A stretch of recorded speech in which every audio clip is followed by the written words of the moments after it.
السلام عليكم ورحمة الله وبركاته وولاشين المضيق waxaan diyaarinaynaa haddana qado yar maxay suugada inta aan ka sameyn lahaa ayaan rabaa inaan idinla qaybsado markaana aan isku soo noqono insha Allah markaan soo diyaariyo macaroni yar oo ovenka aan gelinayo oo maxay ahayd jiis caadi aan ahayn laakiin iska matalaysa inaan rabaa sida aan u jeclahay yar inaan u sameeyo maxay ahayd markaan diyaariyo oo macaroni iyo suugada aan soo diyaariyaa rabnaa inaan isku soo noqono markaan isku darsanayno insha Allah waa isku soo noqonaynaa intaan aan ka sameyn rabaa. Assalaamu calaykum walaalahayga waa kan waa isku soo noqonay suugadii halkaan aan ku diyaariyay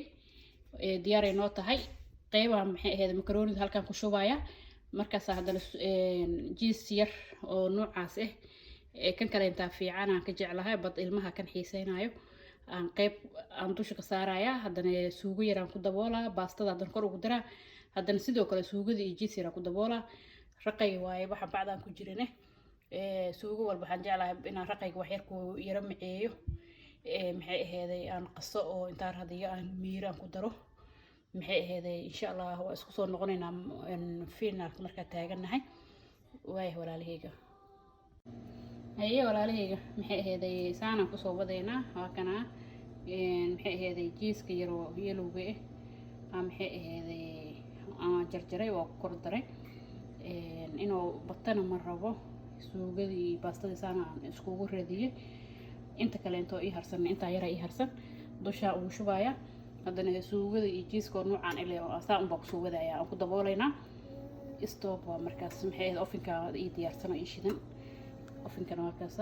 ovenkaygu xoogaa wuu gaaban yahay marka 350 agiya 350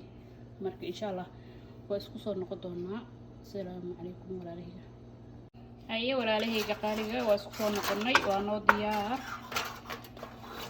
maasha Allah waad arkaysaa say tahay maxay ahayd aan la socono walaalahayga cabitaan yar maxay ahayd rabnaa inaan si degdeg ah soo sameeyo intaan uu ka kooban yahay waxa waaye blackberry blueberry raspberry iyo strawberry insha Allah isku soo laabanayna marka cabitaanka iyo qadadii aan diyaarsano iyo macaroni oo ovenka aan ka soo bixinay waa isku soo laabanayna walaalahayga waa soo gabagabaynayaa fiidiyowga intaan rabaa inaan ku soo koobo waa arkaysaan cabitaankii iyo maxay ahayd baastadii yareed oo ovenka macaroni maxay ahayd qeyr iyo baraari iyo barwaaqa idin rajeynaya sidoo kale aan isku soo duceyna عافية يا مسابح. السلام عليكم ورحمة الله وبركاته. شيرتي إيتك سكرابك إيلاقنا واحد جينا غير هيد رجينا ولا عليه.